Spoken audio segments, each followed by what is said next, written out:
j'ai commencé The Cat Who Saved the Library de Sosuke Natsukawa aux éditions Picador. Donc c'est la suite de The Cat Who Saved Books. Donc on va y suivre Nanami, une jeune fille au collège qui fait de l'asthme. Donc son père l'a amenée à la bibliothèque quand elle était très jeune et depuis elle y va très régulièrement.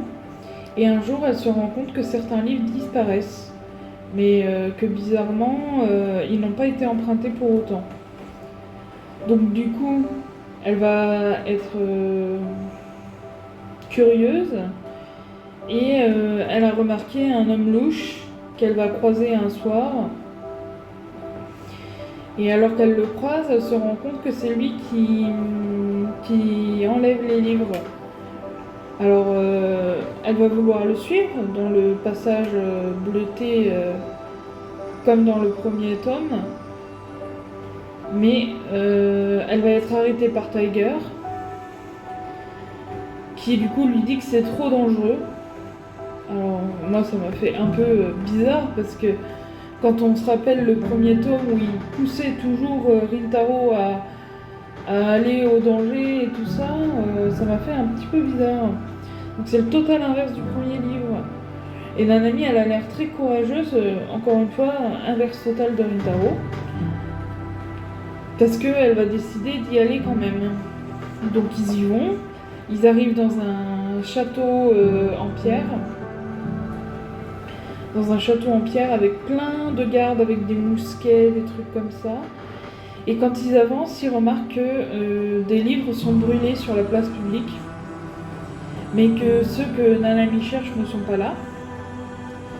Donc ils se rendent dans la salle de trône, hein, on va appeler ça comme ça, et ils y trouvent les livres que cherche Nanami. Donc ce sont des exemplaires des aventures d'Arsène Lupin, ce genre de choses, donc des livres qui sont très très connus. Et donc ils y croisent le général, qui est en fait un homme qui a la même apparence que les soldats, parce que tous les soldats se ressemblent. Il a la même apparence que les soldats, si ce n'est qu'il a l'air plus intense, plus comment dire, plus imposant.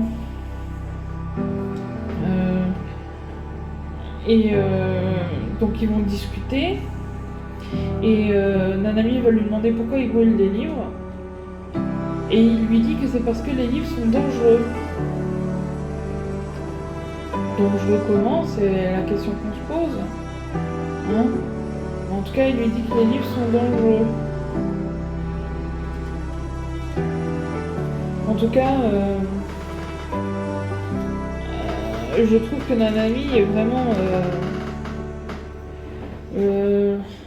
vraiment très courageuse, hein, parce qu'elle n'a pas peur, malgré les mousquets et tout ça. Et à un moment, Tiger va lui dire que quelqu'un qui est vraiment puissant n'a pas besoin de, comment je vais dire ça, s'embêter avec des armes, et que le plus faible tu es, le plus tu as besoin de te donner un spectacle. Donc j'ai marqué que c'était une première leçon pour Nanami. Donc oui, je disais, ils vont discuter, et à un moment, donc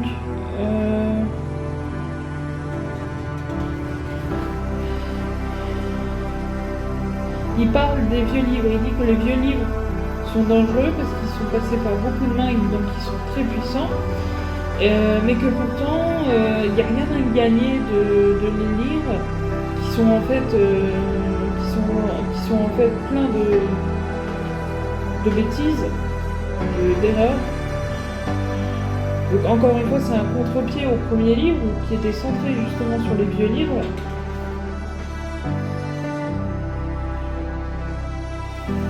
Et puis Donc Nanami, après avoir discuté et tout ça, et avoir failli finir dans le même état que les autres, que ceux qui servent de garde, va prendre un des livres de la saga d'Arsène Lupin et partir avec, et elle va être complètement poursuivie par tous les gardes, par le général et tout ça. Là j'ai remarqué qu'il y avait une différence quand même entre le courage et l'inconscience, parce que toute seule avec un chat contre des milliers de personnes avec des mousquets, enfin bref. Elle va prendre le livre, ils vont courir, et malgré son asthme, elle va réussir à atteindre une tour, mais à ce moment-là, ils vont être pris en étau, jusqu'au moment où une porte s'ouvre sur le côté, et qu'ils peuvent plonger à l'intérieur, à l'injonction de celui qui se trouve derrière. Donc là, Nanami est complètement sur les rotules, hein, elle a besoin de prendre ses médicaments, et surtout, elle se rend compte que la personne qui les a aidés donc, se trouve dans le même endroit que par où elle est passée pour rentrer dans ce monde, donc un passage tout bleu, enfin un peu bleuté avec plein de rangées de livres sur les côtés. Et elle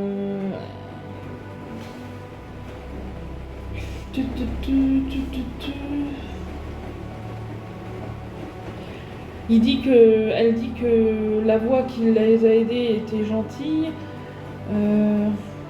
Il a un sourire amical. Je cherche à traduire parce qu'en fait, il a un sourire amical. Il n'était pas particulièrement grand, mais il avait une grande présence. Et malgré l'urgence de la situation, il parlait de manière relaxée. Donc, et après, on se rend compte, attention, plot twist, on se rend compte qu'en fait, c'est un vieil ami à Tiger, et il s'agit de Rintaro, qui a grandi, puisque apparemment, d'après ce qu'il a dit, ça fait à peu près 10 ans qu'ils se sont pas vus. Donc là, Tiger le remercie d'être venu, et puis c'est comme ça que s'achève le premier chapitre. Donc page 60, hein.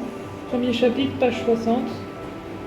Et c'est un livre qui a 4 chapitres et 230 pages. Donc voilà, donc je vous reprends un peu plus tard. Et bonjour tout le monde. Alors je vous reprends quelques jours plus tard. J'ai avancé dans The Cat Who Saved the Library. J'en suis à la fin du deuxième chapitre, donc page 123.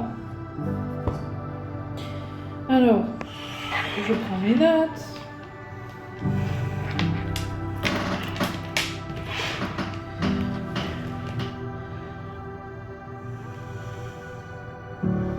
Alors, donc je vous ai laissé on apprend que la personne qui a sauvé Nanami, il s'agit de Rintaro.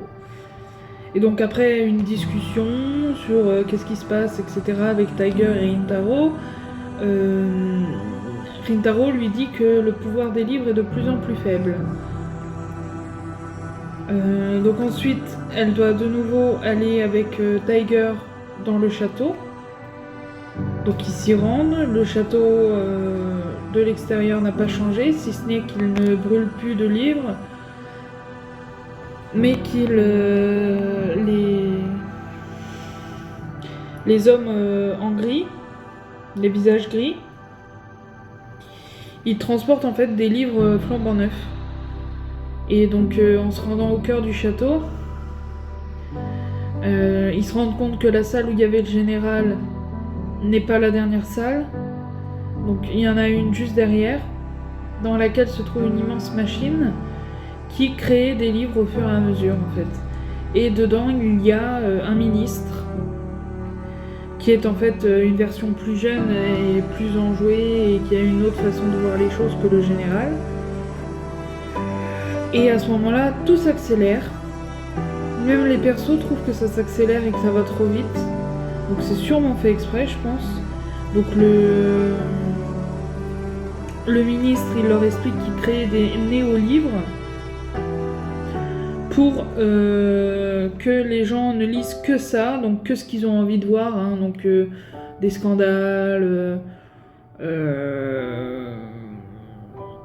de la romance, des choses comme ça, en fait, que ce qu'ils ont envie de voir. Et puis les anciens livres qui ont une morale ou qui traitent de sujets difficiles, pour éviter qu'il n'ait le pouvoir de l'imagination, car le pouvoir de l'imagination, selon lui, est le pire de tous. Donc, le fait qu'il crée des livres qui n'ont aucun sens,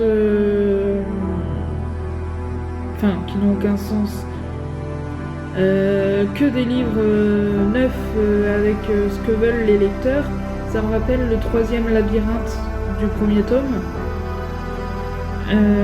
Et j'espère que tout ne va pas être comme ça, on ne va pas retrouver les mêmes tournants scénaristiques que dans le 1er tome tout le long du livre en fait. Après je me dis qu'on a une autre façon de voir les choses avec Nanami. Je trouve que ça traite du problème des livres hype, où en fait on a toujours les mêmes tropes, toujours les mêmes univers mais avec des noms différents, ce genre de choses. Donc comme je vous disais, le ministre, il veut que les gens n'aient plus d'empathie. Donc ça va complètement à l'encontre de la chute du premier livre. Moi je me demande si c'est pas une manigance de la vieille dame qui était dans le dernier labyrinthe du premier livre. Il se présente comme étant ceux qui marchent à tes côtés, à Nanami. Donc moi je me demande s'il n'y a pas quelqu'un de son entourage qui va la trahir. Tout de suite je pense à Itsuka, son ami. Mais je pense pas parce qu'elle a l'air d'être jeune et de voir les choses en grand.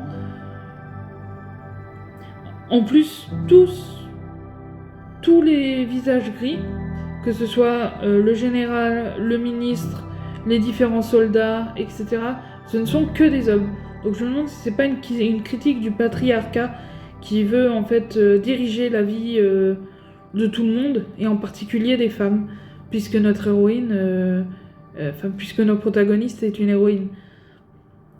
Donc, et je pense qu'au fur et à mesure du livre, Nanami va grandir et qu'elle va trouver son chemin de vie et qu'on va l'accompagner durant ces épreuves. Et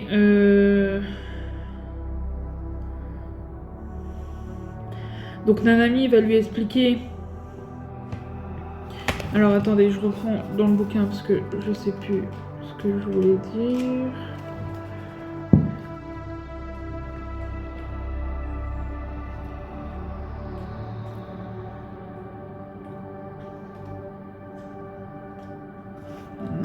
Plus loin, pas aussi loin.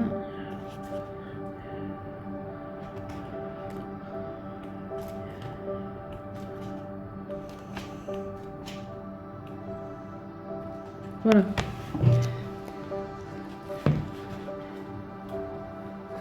Donc le sans visage, enfin le visage noir, le visage gris, pardon, excusez-moi, il est tard.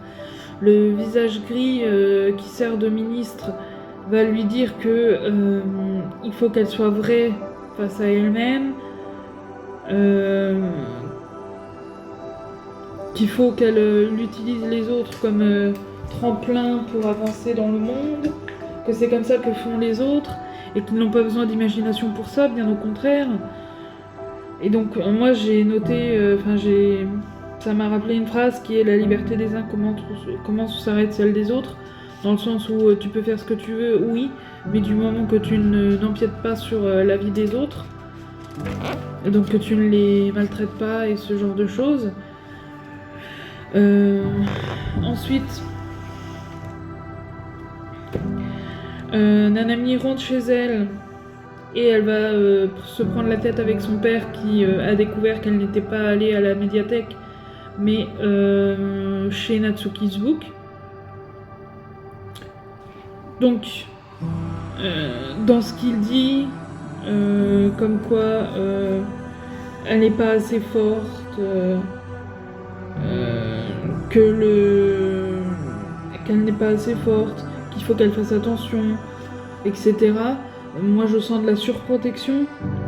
Et je pense qu'il décharge son stress et sa colère sur elle aussi, parce qu'apparemment il travaille de plus en plus pour subvenir à leurs besoins, mais il est rarement là et à chaque fois qu'ils se voient, ils se prennent la tête.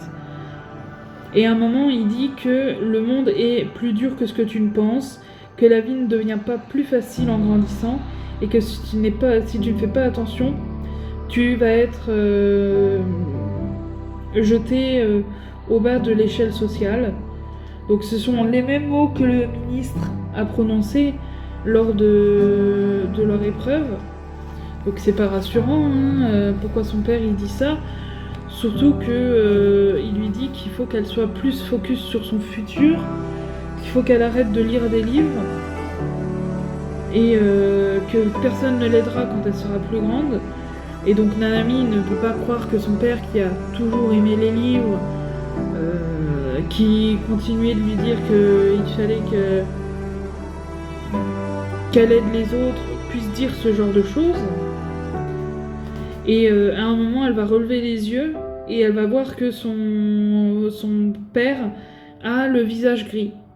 Comme les visages gris, le même visage que les visages gris dans le château, en fait. Et à partir de là, Nanami va commencer à faire une attaque asthmatique. Une crise d'asthme, pardon. Et au moment où elle s'évanouit, elle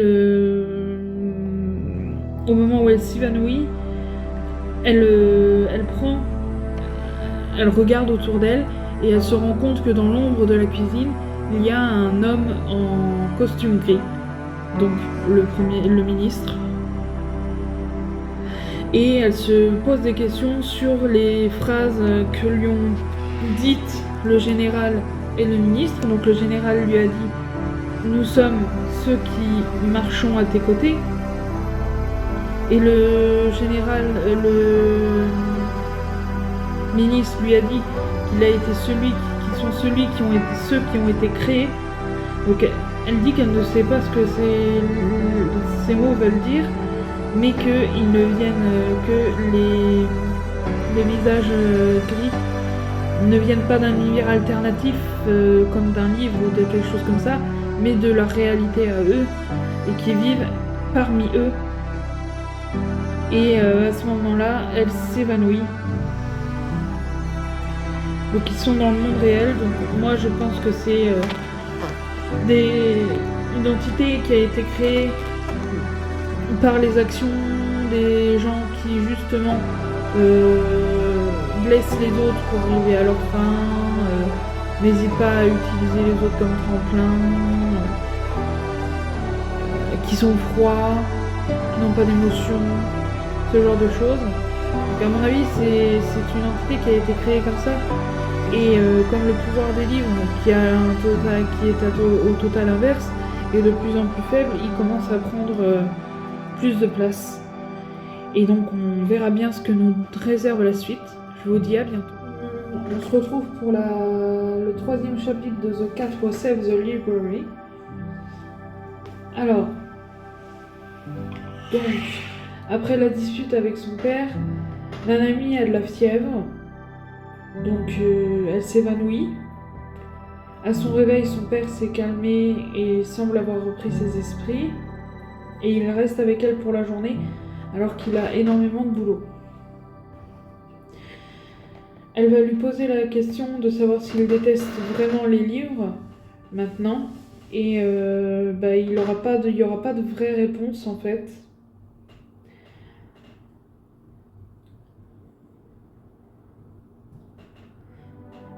Tiger va venir la chercher chez elle pour lui dire que Tiger va venir la chercher chez elle, il sera en mauvais état. Fourrure brûlée, les yeux hagards, tout ça. Et il va lui demander son aide, il faut qu'elle se rende à la librairie, enfin à la bibliothèque, pardon. Et il va lui expliquer que l'homme gris est une personnalisation des émotions humaines. Je m'attendais à quelque chose dans ce style. Et donc elle va être obligée de demander à son père de l'emmener en voiture à la bibliothèque. Alors, durant la conversation, il va faire culpabiliser sa fille en lui disant tu me poses tout un tas de problèmes. Et surtout, il pense qu'elle fait tout ça parce qu'elle a besoin d'attention, parce qu'il n'est pas assez présent.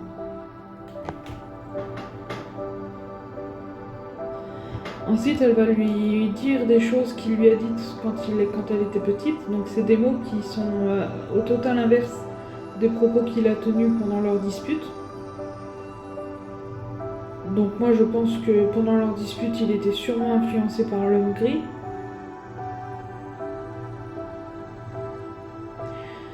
Ensuite, une fois qu'elle a réussi à convaincre son père de l'emmener à la bibliothèque, elle se rend toute seule dans le château. Et elle y rencontre un roi qui ne savait pas ce qu'il avait fait de mal, en fait, car pour lui, tous ceux qui ont suivi ses conseils ont connu le succès. Et ses conseils, c'était d'abandonner l'imagination, de marcher sur les autres, de les utiliser comme tremplin, de s'ils peuvent leur tirer dans les pattes pour avoir du succès, ils le feront, ce genre de choses. Et à ce moment-là, il se rend compte avec Tiger que les émotions et les désirs humains sont devenus incontrôlables et qu'ils menacent d'engloutir l'humanité. Donc là, Nanami dit au roi que il n'y a pas que ce type de gens dans le monde et que s'ils s'y mettent tous ensemble, ils peuvent sauver les livres qui restent. À ce moment-là, une entité sombre apparaît et elle prend le contrôle du roi. Et elle va challenger Nanami à un jeu de survie en fait. Elle va faire en sorte que le château brûle encore plus qu'il ne brûlait, qu'il s'effondre et Nanami doit réussir à survivre. Il se présente comme le seul être qui n'obéit pas aux lois de la nature. Donc moi j'ai pensé que c'était peut-être l'imagination personnifiée qui aurait été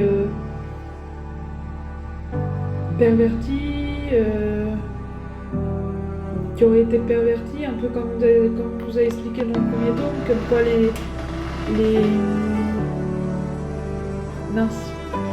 les âmes des livres peuvent être perverties au bout d'un moment.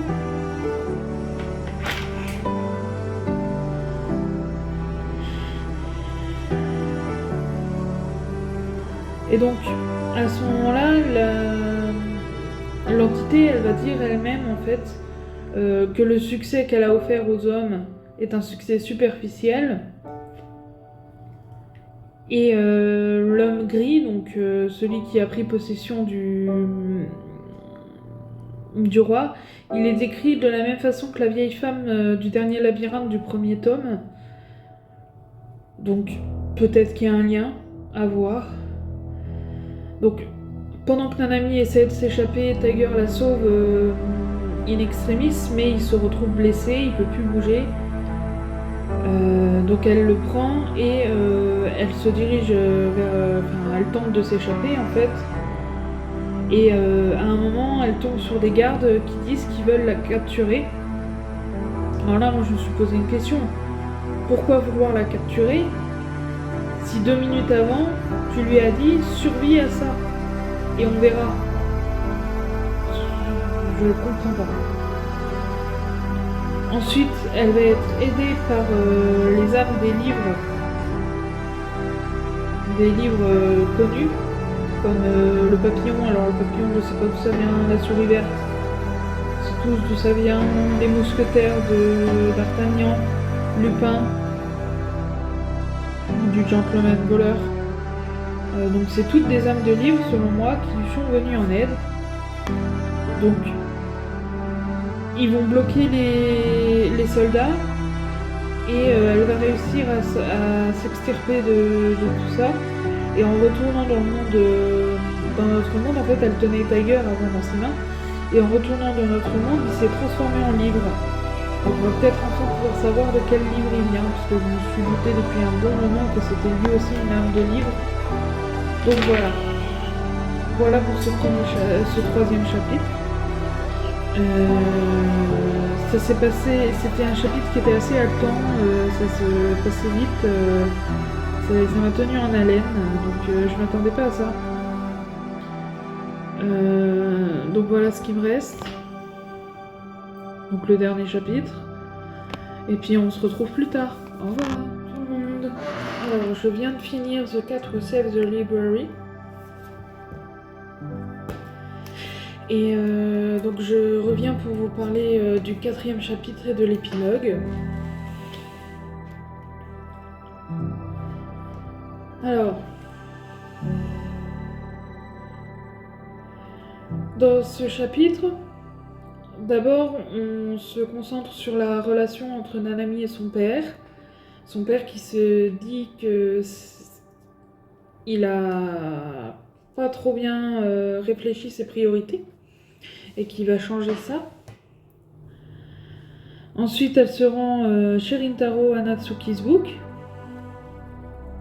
où elle va rencontrer Sayo, qui, sans surprise, est devenue la femme de Rintaro. Et ils vont réfléchir sur qu'est-ce que peut être l'entité, l'homme gris, en fait.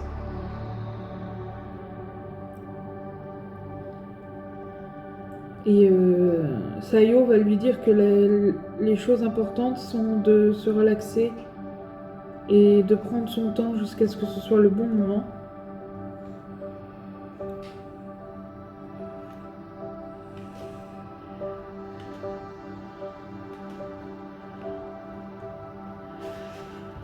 Après, alors qu'elle est à la librairie, il y a l'homme gris qui apparaît. Cette fois, non pas dans le château, dans le monde parallèle, mais dans son monde à elle, son propre château, la bibliothèque.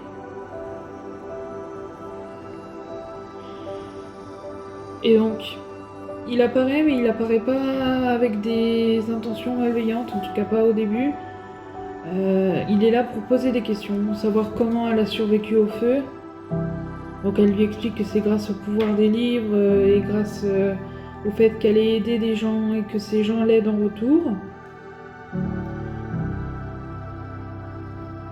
Et en fait, il est venu là pour lui poser des questions, donc du coup, il est à la recherche de quelque chose, à la recherche du chemin qu'il doit prendre. Et donc, Nanami lui dit qu'il y a des choses plus importantes que le succès. Plus importantes que le succès, comme le fait d'avoir des amis, d'être en accord avec soi-même, ce genre de choses. Et le roi, parce que c'est comme ça qu'on l'appelle, dit que ça fait des milliers d'années qu'il arpente le monde. Donc, encore une fois, c'est la même phrase que la vieille dame dans le labyrinthe, le dernier labyrinthe du premier tome. Ensuite, il va passer par différentes formes, en fait. Il va reprendre la forme du général, reprendre la forme du ministre, reprendre la forme du roi, reprendre la forme d'une jeune femme, la forme d'un jeune garçon, et enfin la forme d'une vieille dame, avec un dos courbé. Et alors là, tout de suite, c'est la vieille dame du premier livre pour moi. Et c'est le même genre de discussion qu'il y avait à la fin du premier livre. Donc pour moi, c'est en fait, elle a mis 10 ans à trouver une parade au mot de Rintaro, qui était que l'empathie et le pouvoir des livres. Donc elle a mis 10 ans à trouver cette parade. Et mais en fait, on apprend plus tard que en fait, cette entité, c'est les émotions humaines personnifiées. Et comme les hommes, il n'y en a pas que des bons, et que les hommes bons, il y en a de moins en moins, et elle-même devient de plus en plus perverse et perfide. mais sans le vouloir en fait. Et ce qu'elle cherche à travers sa discussion avec Nanami, et ce qu'elle cherchait avec sa discussion avec Rintaro à l'époque, c'était l'espoir. Elle cherche l'espoir pour l'espèce humaine. Et donc à la fin, on apprend qu'il n'était pas vraiment mauvais, puisqu'il dit à Nanami de ne pas oublier que ce qu'elle voit n'est pas tout, que les choses les plus importantes sont dans son cœur. Et je pense qu'il doit profondément aimer les humains, parce que même dans sa folie, en fait, tout ce qu'il faisait, c'était pour les aider. Puisqu'il pensait que c'était comme ça que les hommes voulaient avancer. Après ça, dans l'épilogue, en fait, c'est Nanami qui a été invitée par Rintaro à une fête de Noël. Et à un moment, il y a une phrase qui dit qu'elle avait besoin d'arrêter de s'enfermer dans le petit monde dans lequel elle se recroquevillait. Comme Rintaro, en fait, elle était dans sa bulle, mais elle s'en est rendue compte, on n'a pas eu besoin de lui dire. Et donc à la fin, elle rencontre Tiger et lui dit que s'il y a besoin, et ils viennent la chercher. Voilà, c'est la fin. Qu'est-ce que j'ai pensé de ce livre ? Alors c'était très bien. C'était très bien. C'était une très bonne découverte, tout comme le premier livre. J'ai toutefois préféré le premier, parce que je trouve que dans celui-ci, on retrouve des tournants scénaristiques du premier, bon, sans être trop marqués, mais quand même, tout de même, je trouve que c'est un peu une solution de facilité pour amener les choses. Et puis les thèmes qu'on aborde, s'ils sont différents, il y en a certains qui ressemblent. Donc